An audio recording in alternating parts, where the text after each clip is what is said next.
What's good, people? Busy times, man. We're back again. It means the Euros is on, so we have to try and work out how we're going to do these shows so that people can tune in and not miss the football. So we thought we'd do another earlier one in the early afternoon today. So big up to everybody for being here. Make sure you do me a favour and hit the like button if you haven't done so already.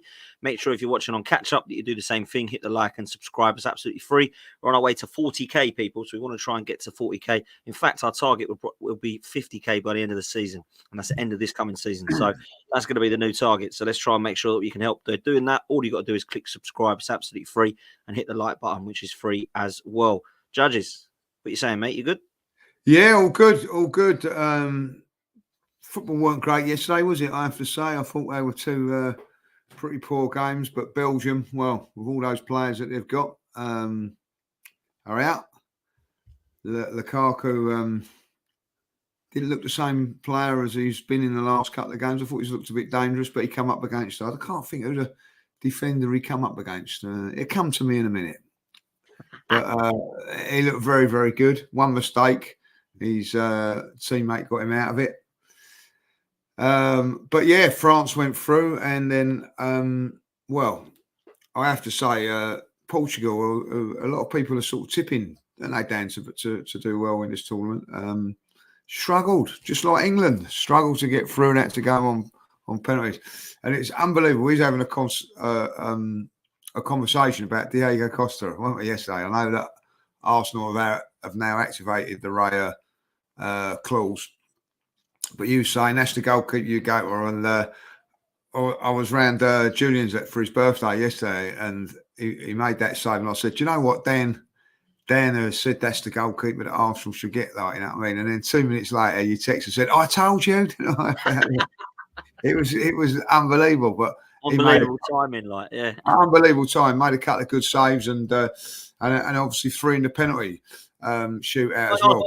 Do you think we might have escaped that Sesko? Because he looks awful, doesn't he? Oh, my God. I've not been impressed with him in the last few games. I think he's a talent. I think he's obviously raw, but he had chances yesterday to win that game for him, like, you know, and he missed them. And that's what. Well, Arsenal need someone that's going to have those chances and finish them, Dan. You know what I mean? That was the difference. And I've got no doubt that he's going to be a talent in the next couple of seasons. I really do believe that in the next couple. I think he's done the right thing. I think he's realised that he's still a little bit raw, still needs a lot to learn. And I think staying where he is probably been the best bit of advice he's had, because he's a long way off being a top player. But I think that at the end of it, yeah, maybe we did, like, you know. And anyway, just going back to it, Diego Costa, like, and he couldn't save no penalties against the Arsenal, could he? Like, you know what I mean? Yeah, like Gunnar Gregg's put it in here. No offence, Dan, but Raya beat Costa in a penalty shootout. Yes, he did. Right. Yes, well done, Greg. He did. He did. You know what? That's probably the best game that Raya's had in an Arsenal shirt, in my opinion. But give me Diego Costa any day, mate. I honestly, I think I've been so impressed with him. And I do think he's the next best. And it's funny, I put it on Twitter yesterday saying that's why Arsenal should sign Diego Costa. You get quite a lot of people that come back going, yeah, I agree. And you get so many that are so protective over Raya. They're like, we've got the perfect goalkeeper. We don't need anyone else. And I'm thinking, wow, like, can you not see this guy's levels above many of the goalkeepers around?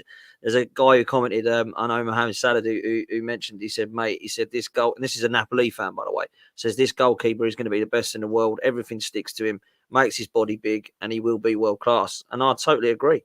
So I do just think he's an all-round better goalkeeper from what I've seen. But what do I know? Listen, it's signing. Let's touch on David Raya very quickly, because we have signed it, we have activated it. And the other news, because we are going to talk about Saliba, the other news is that Lokonga looks like he might be going on loan again to Seville. Lee. So Raya and Lokonga, over to you, mate. What do you reckon? Listen, for me, Raya done okay last season. I got no problem with it, if I'll be really honest. I felt that he's very, very good with his feet. He actually makes us play better as a team from that point of view. He does, but there is a mistake in him, and I'm, not convinced that he's the best shot stopper in about. And I do think if you was to get rid of Ramsdale, you needed to be a much, much more of an upgrade than Ray. I don't really see too much difference about him. But in saying that, he's gone now, and he gets my support. I'm not overwhelmed by the signing, but sometimes that, you know, I'm going to be really honest. Was we all overwhelmed when Ramsdale signed? I don't think we was. So, he's had a very, very good first season. I also think it's been under difficult circumstances for him. Now that that Arsenal have activated it, it means that you know, there's no two ways now. There's no doubt about it, he's the number one. So I would expect Ramsdale to move on. And that may take a little bit of pressure off of him, and he may have a better season. But we'll wait and see. But you know, I think he did contribute to the clean sheets in the way of giving our little back four a little bit more confidence in playing out and things like that. But yeah, it's done now, and as I say, I'm definitely in the boat now of backing Arteta whatever he does, whether I agree with it or not. Well, I think the Raya one is an interesting one because at the start of the season, I remember, Lee, when we signed him, I was actually quite happy. I remember coming on here saying I like the fact we've got two goalkeepers now that are going to compete. I like the fact that every position is up for grabs. And I also like the fact that Mikel Arteta has seen something he's not quite happy with in Ramsdale, and he believes that the attributes of Raya are better. And then when he started, the first 5-6 games when Ramsdale played, I thought, fair play. He's not going to just jump him in. He's going to mould him in. And I still believe the way it was dealt with was poor. I stand by that. I still think the way that Ramsdale was just dumped out was poor. However, I thought Raya had a real dodgy 5, 6, 7 games. I didn't think he was great at all. And I must say, when you look back at it now, Lee, David Raya was dumped in, probably not dealt with best for either Ramsdale or David Raya, the way that it was dealt with. The fans weren't really on his side and getting behind him because most of them were singing Aaron Ramsdale to be in goal. And I think as well, when you look back at that, maybe that just added to some of the nerves that he had in the first few games, because it wasn't really right up until the new year in that Porto game where people started to turn on Raya and go, do you know what? This player's, he's actually done well. He's doing good. And then, you know, Golden Glove, I know the defence have a lot to say in that. He hasn't been a bad signing for Arsenal, but I just wonder if there's an opportunity for us to upgrade. And I said this on my show earlier. I think our first 11, if we was to go through every single player that we believe is in the first 11, I honestly believe we've got one of the best players in the league in each position, other than 4 positions. And those 4 positions, I think, are a goalkeeper, a left back, a left midfielder, and a striker. And I don't mean a left winger, by the way. I mean like a left 8.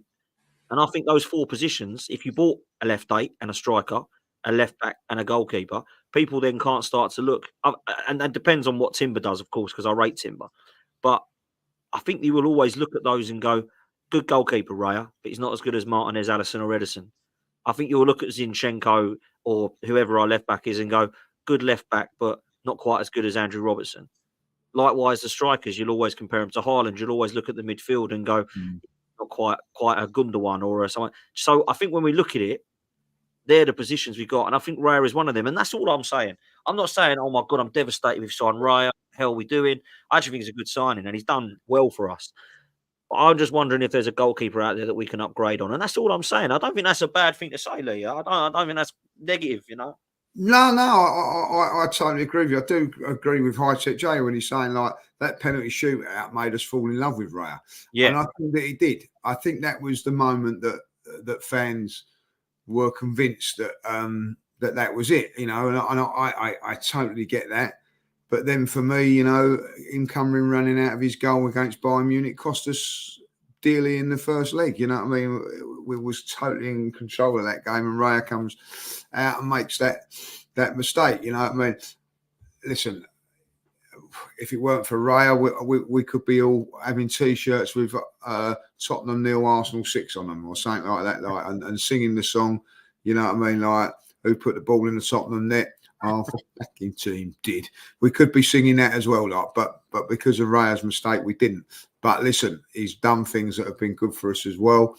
And I will say, in that game against Tottenham, I thought he was poor up until that mistake, if I'll be really honest. But then, from that moment on, he just took control and was really, really outstanding. So, listen, I think that we're quite assured at the back. I think that's because of a combination of him being a decent goalkeeper and also a very, very good back four. Listen, they've done it now. They've activated.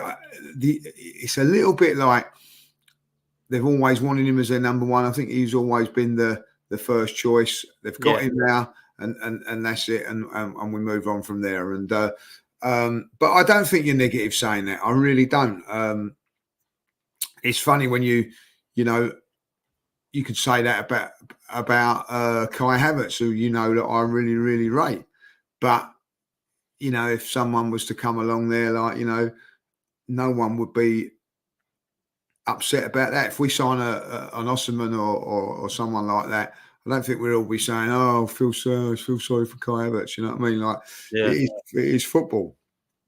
But Raya's in now, and I do think that certain times, certain games do help. And that Porto game, that was a massive game for us, Dan. You know what I mean? Because I think there was pressure on that game. The Bayern Munich game wasn't a free hit, so to speak. But if we won it, fantastic. If we didn't, a lot of the fan base has said, "All right, okay, we got to the quarterfinals this year, and it's a good foundations to move forward." I think if we'd have gone out of Porto, I think that would have put a lot of pressure going on to the season as well, and certainly going on to Champions League this year as well. So, big game, stepped up, made it happen. So that's a big thing for me, So listen, he's done. That's £27 million spent. But I'm now expecting. I don't know about you. I'm expecting to be a little bit busy over the next couple of weeks. Don't forget, got to say that that Arsenal announced that they put another game on the American tour, which surprised me. Really surprised me when you think that a lot of those players are not going to be, if England or Germany or who else is in there? France, for instance, get to the final. That's July the 14th. That first game is 10 days after that. So those guys are not going to be there. They're not. There's not many as well that are coming back home. I mean, Kivior, Zinchenko, Jorginho, and now from last night, obviously Trossard. That's it. At the moment, everyone else is out there. Those that went, obviously, some of them didn't, like Odegaard, etc. But those that are gone, all the French boys still out there, English boys are still out there. How far are these guys going to get? And if it is, towards the latter stages, then they ain't going to be able to play. The only reason I knew we were playing Bournemouth because the Bournemouth lad I know told me 2 weeks ago. We're going out there. We're expecting a game, and I think it's against you. And I was like, nah, I don't think so. And then he goes, no, I'm being told it is. So I was expecting that to be announced. But I'm not going to lie to you, bro. I don't see, until the Emirates Cup, I don't see many of these players featuring at all. I honestly don't. I think they need the rest. And if I'm honest with you, I don't mind that, Lee. I know that people will say, oh, you can't prepare without. I don't want them all coming back bloody injured, forcing them into it. Do you know what I mean? I don't want to have to pick half a squad when we get to the first game against Wolves because we can't. I thought everyone else is needing a break or rested. Like, we've got to make sure that everyone is fully fit as close to the start of the season as we can, mate. I think it's important. Say let's just put it a scenario out there. England get to the final. Let's just look it up, which is the 14th of July. Yeah. Mm-hmm. So then, the season starts on the 17th of August. So realistically, that's 1, 2, 3, 4, 5 weeks later the Premier League season starts. I believe, right, that you've got to have at least 3 weeks off. Right, so that would put you back down to probably the 11th, which is the game against Lyon that they would be available for. So I don't think you'll see Declan Rice and say Saka if we get to the final, or it's Germany, Havertz the other way.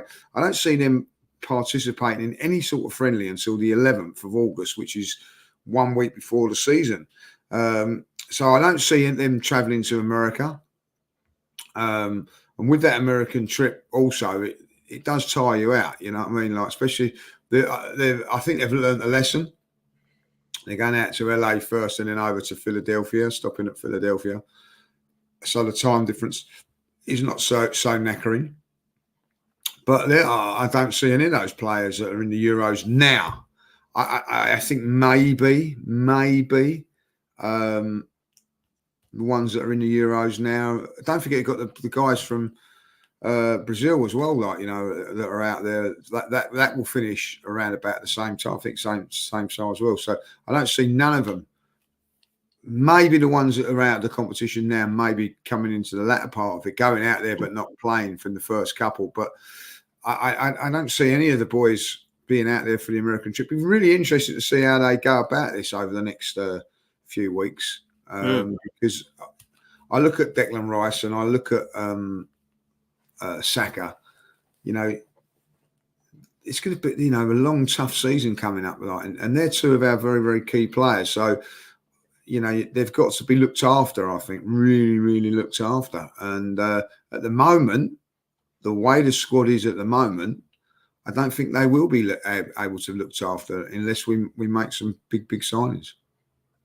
Facts. I'm going to agree with you. Listen, before we come to the Saliba thing, put your questions in the chat. Make sure you put a queue next to it. I'll come to as many as we can. If you want to throw in a super chat, we'll go to the front of the queue. Lee, just quickly, Lokonga looks like he's going to Seville on loan. There's got to be some form of obligation or option to buy there. And now I don't want these loaning players all the time. Like, we just got to get rid of them, get some money for him. You know, he's clearly not good enough. He ain't made it at Palace. He ain't made it at Luton. He's probably not going to make it over in Spain. What are we doing with this lad? You know, it was 17 million. I'm with you on this now. We've got to get some of it back now. I'm with you on this now. He done okay towards the back end of the season with Luton, to be fair, like, you know. But obviously Luton are relegated, so he couldn't go there. So, listen, if they were to, if they felt that he was going to be the answer and everything like that, I'm pretty sure, Dan, it would have been loaned out to an English Premier League club so he can get the Premier League experience. It's not happening now, like, you know. I did think there was a player there and there. It's just not happening for him. And, you know, like the way Arsenal are going now, the bar is being raised and raised and raised, and unfortunately he's well under it. So, you know, like, again, I don't understand why it's a loan, why I just can't sell. It is a bit of a baffling situation, that, for me, if I'll be honest. So, you know, and yeah. Players like him and Tavares. We bought Tavares for 8 million and Lokonga for 17. I don't really care if we only get 5 million for them both. I just want them gone, really, because it's just getting silly now. Like, what we're waiting for? Just get rid of them and say, look, cut price, get rid of him, get him wages off the bill, and we go again with someone else. Like, I don't know why we keep what are we expecting him to be just loaned to Spain and just turn into Vieira? Like, I just don't get it. Like, no, I don't get it. Also, the other side of it is that, you know, that by probably going on loan to get rid of some of the wages if they can't sell him. I don't really know, Dan. It's a baffling one, that, for me. Baffling one. It is bizarre. Listen, let's talk about the guy that we are all discussing and everyone's discussing at the moment. Real Madrid and PSG are sniffing around our centre half. They need to bugger off, mate. That's what they need to do. I'm not having them go anywhere. I love him, and I think he's a phenomenal centre half. I remember you ringing me up saying, mate, wait till you see this Saliba. And I said, well, I've seen him over in France. He's like, look, you just said to me, this guy, he's unreal. And I remember last season just thinking, I think he's the best centre-half I've seen at that age at Arsenal. And I stand by that. Yeah. Now, I don't go as far as back as Tony Adams as yourself. I remember Tony Adams very well, but I don't remember him at 17, 18. And definitely different era, different style of centre-backs. But he has got everything, Saliba. And I do think he's the best centre-half in the league.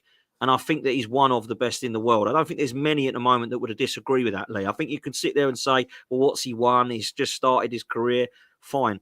But if you're old enough, you're good enough. And I honestly believe he is a player who I think will be, well, that's why Real Madrid and PSG are looking at him. That's why Everton and West Ham aren't looking at him, because he is a top talent, mate. And last night, his performance against Lukaku, who isn't a bad player, by the way. I know people laugh at Lukaku, but he's a strong, strong player.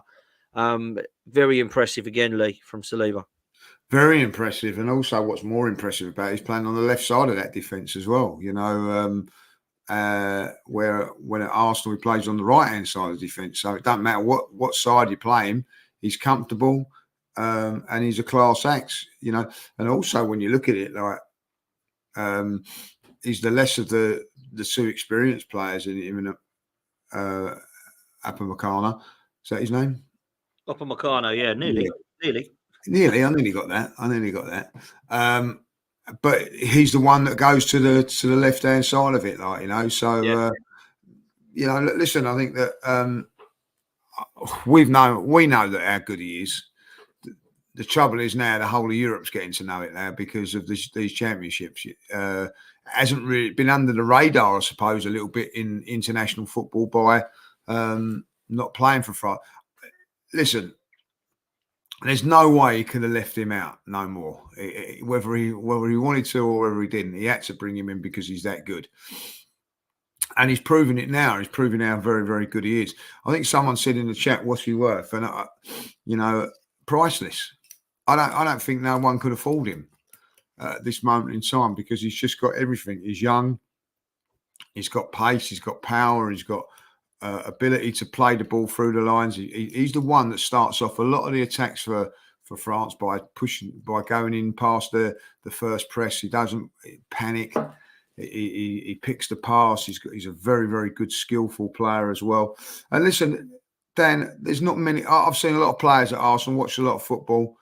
There's not many players that I've gone wow straight away, and said wow. And I'll be really honest, Tony Adams never, as good as Tony was and classy as he was.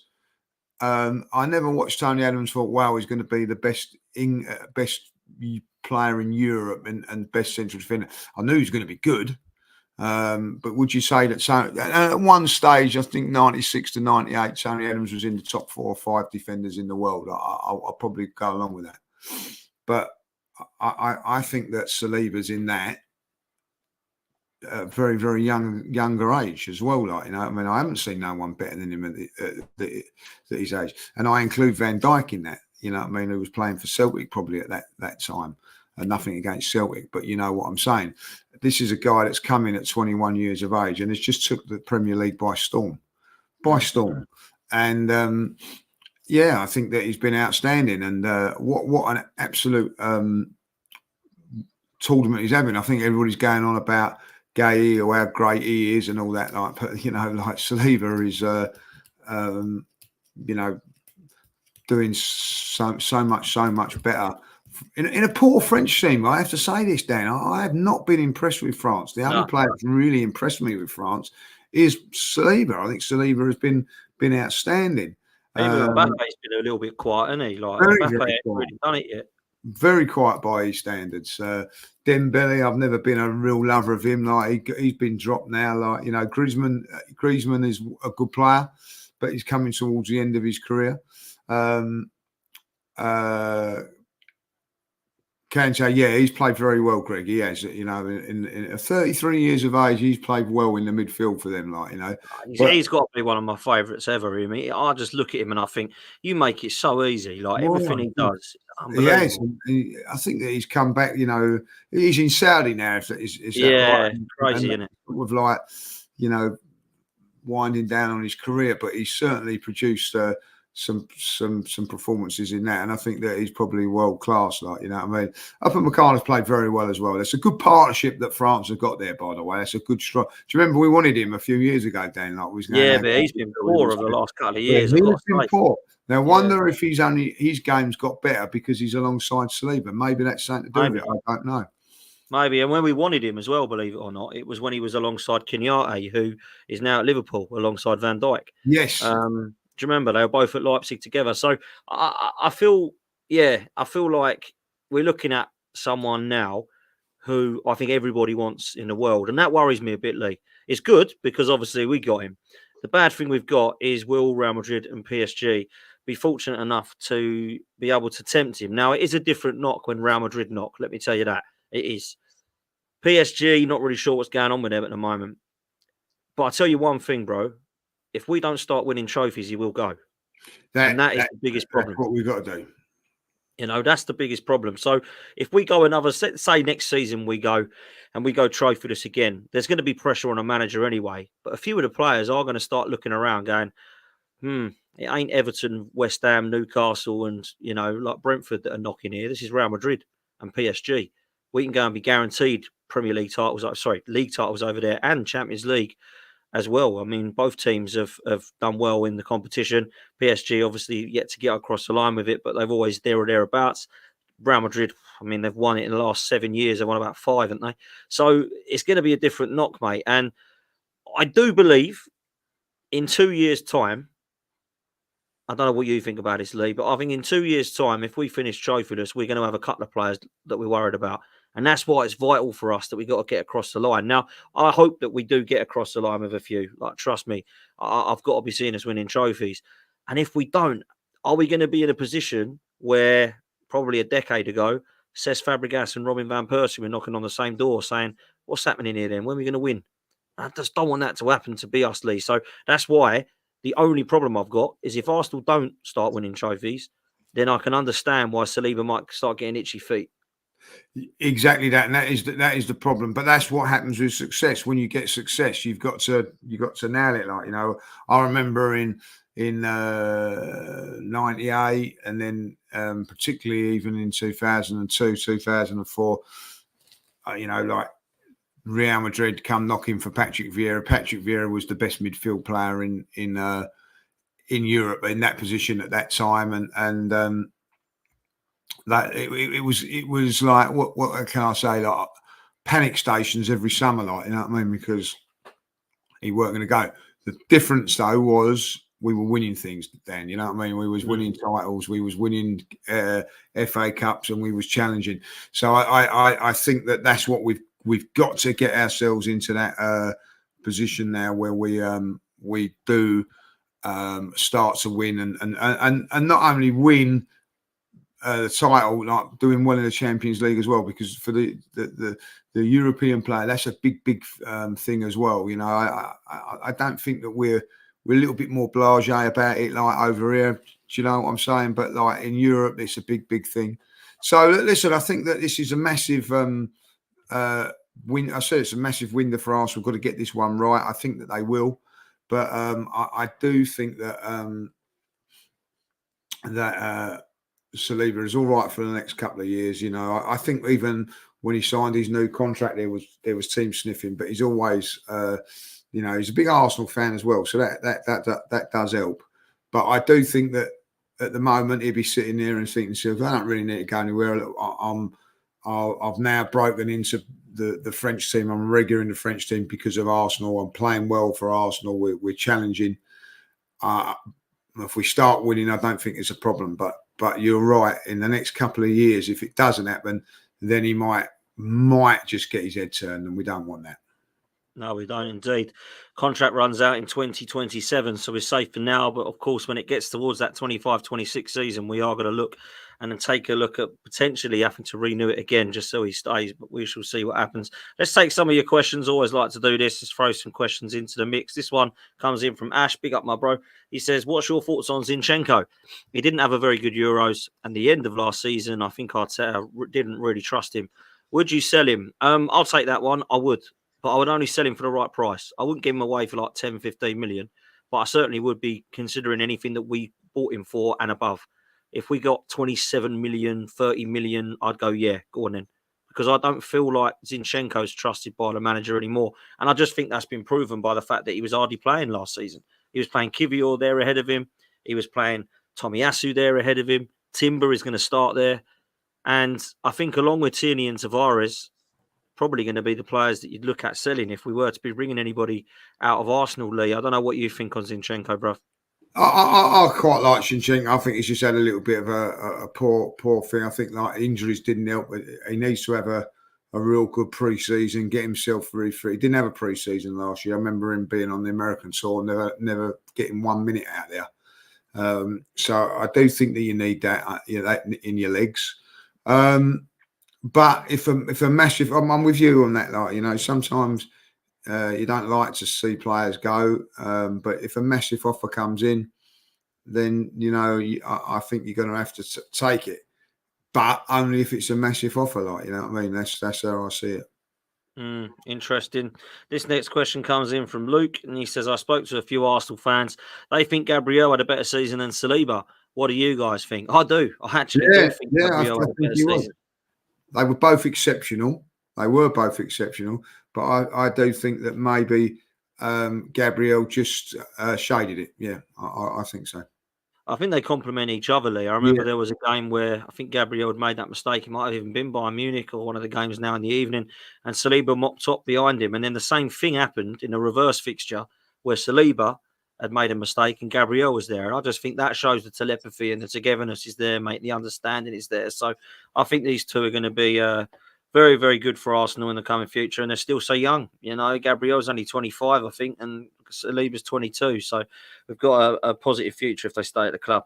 This one comes in from Niffin. He says, hey, Dan and Lee, would you do Kivior and 5 million for Calafiori. Now, we're linked with Calafiori quite heavily today. 22 years old, centre-half from Italy, Bologna. Obviously, Thiago Motta has gone from Bologna now to Juventus as their manager. Very highly rated coach. We signed Tomiyasu from Bologna, if you remember, a couple of years ago. This guy is supposedly one of the top talents in the league. So what do you make of this? And to answer the question, I mean, Kivior's got to stay really as cover. We can't be selling him as well, can we? We can't be selling all of our defenders, Lee, is what I'm getting at. No, I'm happy with the central defence. We were talking about this yesterday, weren't we? Like, if we got Gabriel and Saliba, so it's very difficult to ask an up and coming top defender and say, right, yeah, come in and be a backup to these boys. So I can't see it happening. I can't really see it happening. So for me, I think that stick with Kivior. I think there's a player there, but listen, if it might be that that he says that you come here and you can play left back for a little bit like Kivior and eventually take over from Gabriel. I don't know. It could happen. It could happen. You don't know how they promise all these things, so we'll have to wait and see how it goes. But I think it's going to be very, very hard to get in backups for those two fantastic central defenders. I really do. Yeah, I said this earlier that I believe this is probably one of the most difficult windows when we're trying to buy squad players, because any goalkeeper we buy knows they're on the bench. Any winger we buy knows they're on the bench. And likewise at the back, I mean, Tomiyasu and Timber and Ben White are versatile. If we got another one like Calafiori, who definitely is versatile from what people are saying, then perhaps you've then got the players you need. But I do think it's difficult. But I would be very interested in this player because I do think he's good. So we'll see. But I wouldn't be chucking Kivior in. I think Kivior needs to start at Arsenal. Yeah. Excuse me. So that's where I'm at. Gunnar Greg says the good thing is our first 11's pretty much set. We only need 2 or 3 additions to come in. Yeah, I think you're right. I think in terms of the first 11, I said it earlier. I think a left 8 and a striker are the 2 options that I look at, or a 6 or an 8, depending on where you see Rice, and a striker. I think other than that, we're pretty much there as long as Timber comes back fit at left back, because I do think that is going to sum it up. We need more than 2 or 3, in my opinion, in terms of this window. But I think 2 or 3 is definitely going to happen. At least 2 or 3 are going to come in, Lee. Do you? Yeah, I expect 2 or 3 to come in, and obviously it depends on what's going with Thomas Partey, because I think if Thomas Partey is going to stay, then that midfield with Partey, Rice, and Odegaard is as good as anything, So, but we know what happens with Partey when he gets injured. Then what do you do? And that's why I think we need to sign someone big in midfield, because as much as I like Partey, we can't rely on him. It's as simple as that. Yeah, absolutely. Let's bring in this one about the midfield then from Gunnar Greg, who says, do you think we will sign Onana? Now, I know yesterday you were talking about that, saying that you believe Arsenal might go for Onana, and he's the one that you think will get over the line. Do you still agree with that, Lee? Yeah, I do. I think like that, we've been linked with him for a little while now, and I think it's doable, that one. I think it's doable. I watched him yesterday. He does some good things. He does some bad things. But I think under Arteta's guidance, I think that, and we have more of the ball than we do at Everton, I think that it could work. It could work. There's a lot I like about him. There's a lot I don't like about him, and I think that sums it up, really.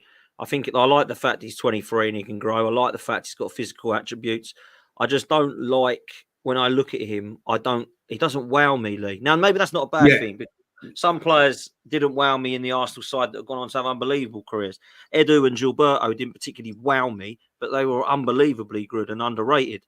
I didn't look at them and go, wow, this is a Vieira or a Pirlo or something like that, but they did the job, and more than the job, And I wonder if Onana's a little bit like that, maybe. I've not seen enough of him. But I don't know what is holding me back from it. I look at always upgrading what we've got, and I don't think Onana's upgrade on Partey. Now, maybe there's not an upgrade on Partey. Maybe it needs to be a top-level quality player to be an upgrade on Partey, but I think there's better out there than Onana. And I don't think it would be a horrendously bad signing. I'm not going to sit there and get disappointed if we get him. But I think the players we linked with, Zubimendi, Onana, Moreno, I'm not looking at those names going, cool, yeah, I hope we get them. Because I don't think that pushes the needle, in my opinion. I don't think that moves the needle in terms of now, look at us, now we go. Whereas a Bruno Guimaraes or a Frankie de Jong would do that to me. I'd get excited. I'd be like, right, we're ready. This midfield's there now. You know, the only player I would say that we've been kind of linked with that would excite me and would definitely interest me is Youssouf Fofana, because I saw him against us at Monaco and I've been watching him since, and I think he's perfect as a box-to-box. He's got everything that you need in terms of stature and physical attributes, but also going forward and defending, he's brilliant. He's great aerially from the box. I'm not too sure, really, that Onana is the guy. But we'll see. I mean, it might be. He might take us forward to another level. You know, it might be that, you know, we've got things wrong before, haven't we? You know? Yeah. I weren't so sure about, you know, Ben White. I didn't look at Ben White and think, wow, he's the one that we need at right back. I looked at him for 50 million and thought, I hope he does all right at centre back. And now he's our right back. You know, I remember with Lauren, the same. We bought Lauren. I thought, what the hell we bought Lauren for? And then he was the best right back after Dixon, you know. So there's been others that we've done that with. So maybe Onana could come in and do that. But I'll ask you this, Lee, because Onana comes in, let's just say it's Onana. Do we need more than that in our midfield? Do you think? No, if Partey stays. If everybody stays, then we don't. If Partey goes, then we do. It's as simple as that. I think we can get away with one in there. We've got enough in there. But don't forget, we've lost El Neni. People say, oh, we lost El Neni, but El Neni's a body that, you know what I mean, that added to the 25 man squad. So for me, yes, we're okay. But if we lose Thomas Partey, then we need to. Then we need to. Do you think Thomas Partey's staying? Yes, unless a big offer comes in. I don't think Arsenal will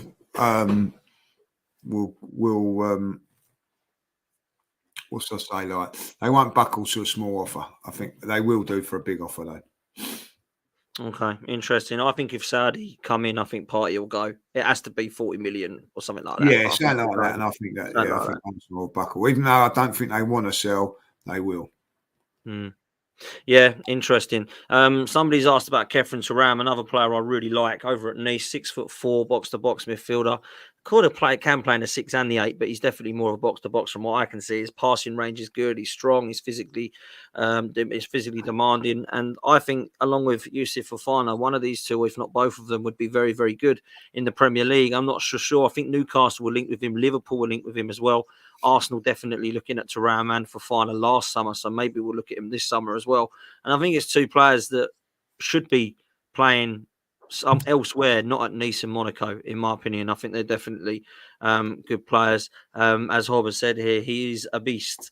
And I agree. I think that's what we need in our midfield. You know, Rice. And one thing I'll say, Lee, about this way this has been built, Havertz, White, Rice, Saliba, Gabriel, you look at them in the tunnel and you kind of win the battle already, didn't you? Yeah, when they're towering over you. And I think that's what we've got to keep doing. You know, we've got to keep adding that. And, you know, the links to Victor Gyökeres, he's over 6 foot. We've got somebody like Fofana or Kefren Turam coming in. Onana, he's not small. We're physically strong again, Arsenal. You know, in the Invincible season, we were like that with Campbell and Toure and Vieira, Henry, Bergkamp. We had Vieira, all these players that stand in the tunnel. You think, oh, wow, this is going to be a hard game. Like, they're towering over us here. And I think we kind of lost that a bit under Wenger in the latter years, you know, when we had the little players, they're all technically gifted, but no one was scared of Ramsey or Wilshere or Fabregas or Cazorla in terms of their strength. Yeah, their physique, you know. Technically, they pass it around you all day, but all you got to do is that, and they're on the floor. I kind of miss that, you know. I think we needed that back, you know what I mean? Yeah, and we got it, you know what I mean? So when there is that battle in the last 10, 15 minutes, we're up for it. We're not getting bullied. We're not, you know, conceding goals from corners and free kicks because we're big physically, and you know, I'm with you there. You know, like you look at the players now, Havertz, you look at Odegaard, you look at Rice. They're technically gifted footballers, but they've got that power and height as well. And I think that's the way to go. You know, I do think that, you know, power. Listen, when I played football, you always wary of the little players. Of course you was, you know, the little tricky players, but you always felt you could put one on them. But when you come up against a 6'4" player, you think, oh, I hope he ain't playing. What numbers he got on, like, on his back? Like, oh, that's all right. He's playing down there. He's playing there or whatever, like, you know. So Yeah. So at the end of the day, I always think that you need that. It's a good mixture that you need. But I think that Arsenal have just got it right at the moment, Dan. Just physically got it right, and that's why we're where we are.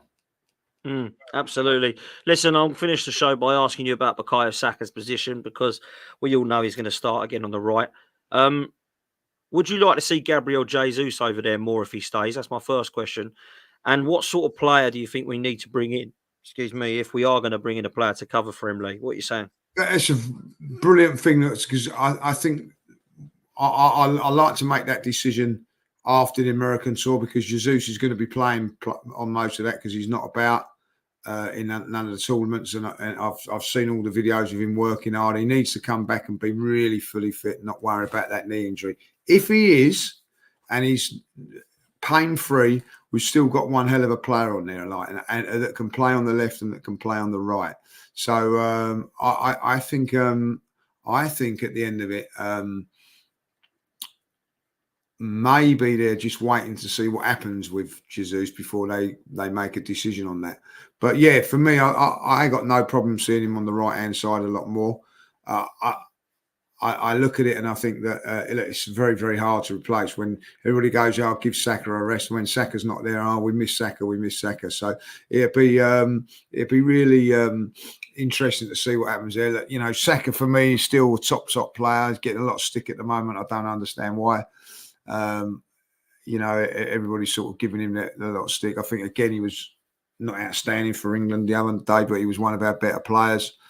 And I still think that when it matters, he will produce something. So, but yeah, I think Jesus has got it's a big pre-season for him, Dan. Massive for him. You know, if he gets through that injury free, I still think we've got a wonderful player. Look at the goal that we got against Bayern Munich. Bayern Munich, a top team. He makes that out of nothing. So I still think, and I still believe we've got a player. Listen, I think he was one of our best players in the Champions League games last season. Like, I think people forget how good he was, particularly in the group stages, Gabriel Jesus. That game, was it Seville away? I thought he was unbelievable. He was phenomenal. Yes, you know? Yes. Yeah, he was so good. Yeah. Unbelievable. He was our best player, you know. So I think he's definitely got stuff to offer. I just don't think he's a number 9, Lee. I don't think we have a number 9. So I think we could get a number 9 in the summer. And Jesus can be that guy to cover for Saka. I actually do think he's better as a winger. Like you say, creating that goal against Bayern Munich, I thought he was outstanding against Seville. And for the Champions League, he got on the score sheet and created a lot. And I just like him as a footballer, Judge. You know, I think he's a really good footballer, great to watch. He's got that flair. I'm a big fan of him. So I hope that he does stay and feature, because I do think he's a talent. I will agree with you, though, that knee, he's got to sort it out. You know, he's too young to be breaking down every few months, you know, and he's got another operation on it that he's had, which is protocol. But he had that last time, you know, this surgery that washes all the stuff out your patella or whatever it's called. Honestly, like that sort of thing, we need to be looking at that seriously. And I think the fitness team now will look at that and go, right, what are we doing with him then? Because this can't keep happening. And I think he's got a massive year. And maybe it could be the last year we make a decision on him to say, look, how fit is he going to be? Because he starts breaking down again, Lee. It's going to be problems, because we're not going to be able to sell him either, you know? No, that is a great point as well. You know? But the good thing is that he's had 5-6 weeks off. There's been no operation in the summer. So they've obviously feel that it's all right. Working on it, strengthening it up, making it stronger, and let's just hope that he is, because you're right, you know what I mean? Otherwise, we're going to be stuck with him for a couple of years when he's going to be in and out and all that. But fingers crossed, because I'm with you. I love him as a footballer. I do rate him as well, and I do think he's got so much to offer, and will be vital to us if he's 100% fit. And you know. Was probably one of the first names on the team sheet before that World Cup, and before that knee injury. No one was even thinking about replacing him. Like, you know, if you can get that sharpness back and keep fit, he's still one hell of a player. Absolutely. Listen, we're going to leave it there. Thank you all so much for all of your questions. Thank you for your interaction. Please leave your comments. Let us know your dream window this summer for Arsenal, and we'll try and get back to as many of you as we can. Make sure you enjoy the football. Obviously, it's Netherlands today, isn't it, Lee? Yeah, Netherlands are playing today, and also Austria are playing as well, because they've been impressive. Austria, I've got to say, and of course these two teams. Don't forget this. These two teams are, well, Romania, Netherlands, Austria, Turkey. They are all, whoever progresses from these games will be potential semi-final opponents for us if we get past Switzerland. You know what I mean? I'm not going to go too far because we need to beat Switzerland, but you know what I'm saying. This is our side of the draw, and I'll be really interested to see these teams now, because to see how good they are. Holland, by the way, they come third in their group. Yeah, I don't know if they've done that deliberately or not, but it looks like they've, like Romania in the last 16, Austria or Turkey in the quarterfinals. I can't believe it's worked out like this. Like teams that come third, you think, oh no, who are we going to get? You get that side of the draw. Crikey. They must have looked at that and thought, you know what? Can't believe the luck. Let's get third, because if we get second, we'd probably be on the other side of the draw. So I'm being in a whole world of trouble. So yeah, I think there was a tactical thing there, because out of those four teams at this moment in time, you'd say Netherlands would be favourites. And anyway, I'm looking forward to seeing their fans. Their fans are unreal. Oh, incredible. The Orange Army's unreal. I know they ain't got that far to go, and they're coming in their thousands, but they have been the highlight of the tournament for me so far. And please don't get that song in my head, because it took me 3 days to get it out of my head, like the last time it was in there. So no, I agree with you. I think it's been phenomenal to watch. It really has. I mean, I'm used to a big Formula One fan. They're everywhere at the Formula One under Max Verstappen as well. So they follow all Formula One circuits around. But yeah, incredible fan base, incredibly passionate. So I quite like to see him. I quite like to see us get him, if I'm honest. I think it'd be a good game. I remember the Euro 96 game against Holland. It was unbelievable, wasn't it? That was fantastic. Unbelievable game. I see a clip today when, do you remember, you won't remember it, 88, when Van Basten ripped Tony Adams apart in that game and scored hat-trick, and that's when they went on and won the European Championship. What a side that was, that Dutch side, and what a player he was, Van Basten. Talking about knee injuries, he got a knee injury, and that ended his career, but what a player he was, so they haven't got players like that no more. But then again, they only come along once in a while, don't they? And Holland had him, Hullet. They had some bloody good players in their time. A certain Dennis Bergkamp as well, sort of come along. Rijkaard, they had Rijkaard, and they had Coman. You know what I mean? Who are the brothers? They had the brothers as well. Who are the De Boer brothers? The Boer brothers. They've had, Koeman at the back there. Their goalkeeper had blonde hair. I can't think of his name. He was brilliant. They had Van der Sar as well, wasn't he? Van der Sar. Van der Sar after him, yeah. They had Van der Sar, another quality goalkeeper. Edgar Davids, Seedorf. Oh, you know what I mean? Whew. Yeah, Seedorf. Seedorf was incredible. Can't believe I've forgotten about Seedorf, and that was unreal. Overmars as well. Overmars. Overmars. Van der Vaart, who played for Spurs, was a brilliant player for Spurs, but he was really not like a regular for that Dutch team. Kluivert. What's his name up front? Kluivert, Patrick Kluivert. Yeah, he was unreal. They had some players, you know what I mean? And I bet there's one or two we've missed out that were that good. 100%. Yeah. So they've had them. They've had them, and they're not. They're nowhere near as good as what they were there, but they're still dangerous. Dan, they're still dangerous. So we'll have to wait and see what happens there. So it's going to be an interesting couple of games today. I'm looking forward to them. Yeah. Same here, mate. Same here. Listen, I'll let you see us out, Lee. Big up to everybody in the chat, and we'll see you next time. Yeah, listen, enjoy the games today, and then you've got a couple of days off, and then it all goes Friday with I think the game. I am looking forward to the game. Germany versus Spain. Havertz versus Raya, even though Raya will be on the bench. Have a lovely evening.